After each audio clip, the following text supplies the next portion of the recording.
देखिए, साझेदार के मृत्यु में हम आपको बताए थे थ्योरी क्लास में कि जो साझेदार मरता है तो मरने का कोई समय तो निश्चित होता नहीं है, कभी भी मर सकता है। तो अगर मान लीजिए पिछले बैलेंस शीट बनने के बाद, तो बैलेंस शीट बनने के 2 ही तिथि होते हैं चूँकि साल के अंतिम दिन, तो अगर सामान्य वर्ष होगा कैलेंडर वर्ष तो 31 दिसंबर को बंद होता है, और अगर फाइनेंशियल ईयर होगा वित्तीय वर्ष तो हर एक साल 31 मार्च को बंद होता है। तो मान लीजिए अगर 31 दिसंबर को पिछला बैलेंस शीट बन गया, उसके बाद 1-2 महीना 3 महीना 4 महीना कभी भी बीच में, उसके बाद वो कोई साझेदार मर गया, तो जितने समय वो जीवित रहा है, 2 महीना 3 महीना 4 महीना जितने भी महीना वो जीवित रहा है, उतने समय तो उसने व्यवसाय में काम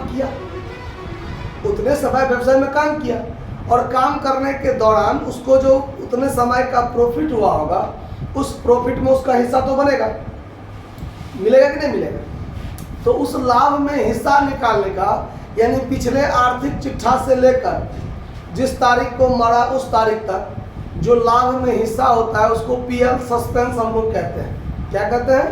PL suspense, profit and loss suspense. ठीक है, तो उसमें उसका हिस्सा कैसे निकलता है, तो उसका हिस्सा निकालने का 2 तरीका बताया था, एक औसत के आधार पर, औसत लाभ के आधार पर, और एक बिक्री के आधार पर बताया था ना। तो शुरुआत में जो 1 नंबर प्रश्न है, उस 1 नंबर प्रश्न को देखिए क्या कहता है कि ABC एक फर्म में बराबर के साझेदार हैं जिनकी बहियां प्रत्येक वर्ष 31 दिसंबर को बंद होती है।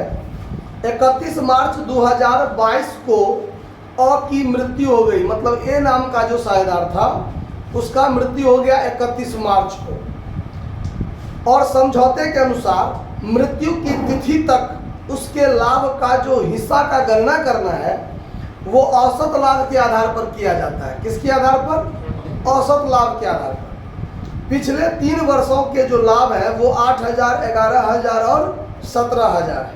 तो अ का हिस्सा निकालिए और जर्नल प्रविष्टि कीजिए। तो अब देखिए, जिस तारीख को मरा है उस तारीख तक उसका लाभ में हिस्सा कितना, तो इसके लिए आधार बनाया है औसत लाभ। तो ये जो आपका 2022 वर्ष है, अब देखिए यहां लिखते हैं हम लोग अकॉर्डिंग टू एवरेज प्रॉफिट, औसत लाभ के अनुसार, प्रॉफिट फॉर द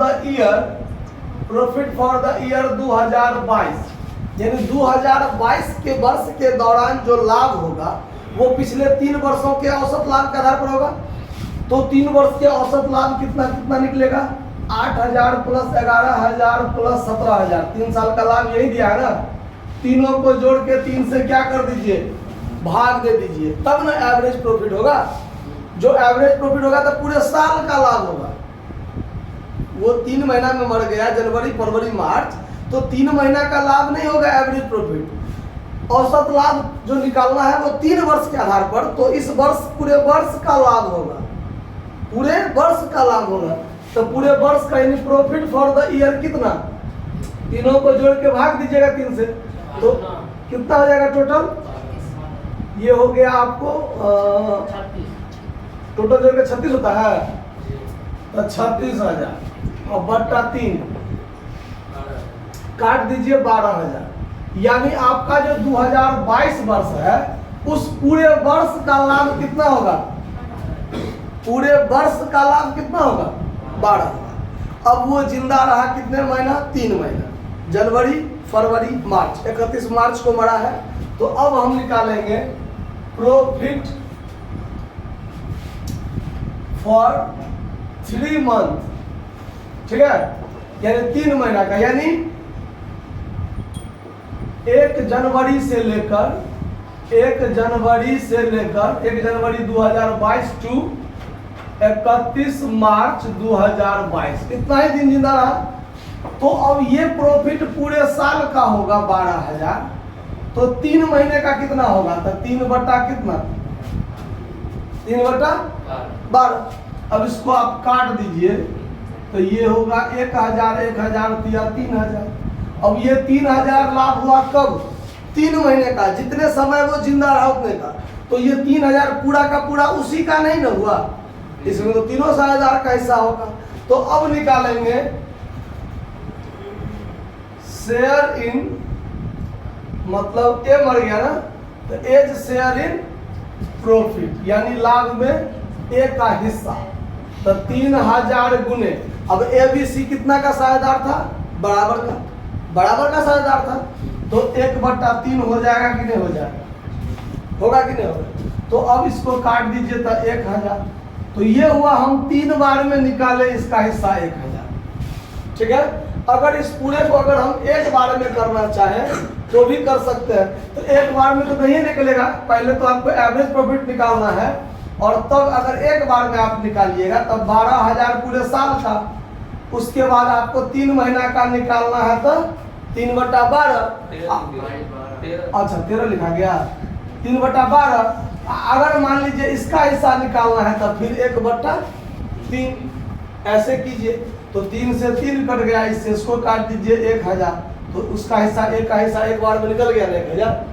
तो ऐसे करने में आपको थोड़ा सा दिमाग ज़्यादा लगाना पड़ेगा, और ऐसे में आप आसानी से अलग अलग दिमाग लगा लीजिए कि पूरे साल का प्रॉफिट 12000 हुआ।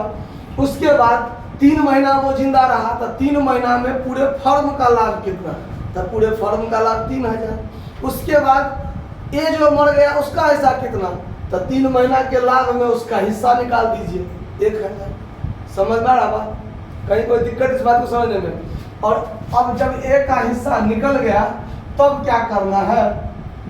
तो आपको कहता है जर्नल एंट्री भी बनाने के लिए, तो इसके लिए आपको बनाना है profit and loss, suspense account, DR2।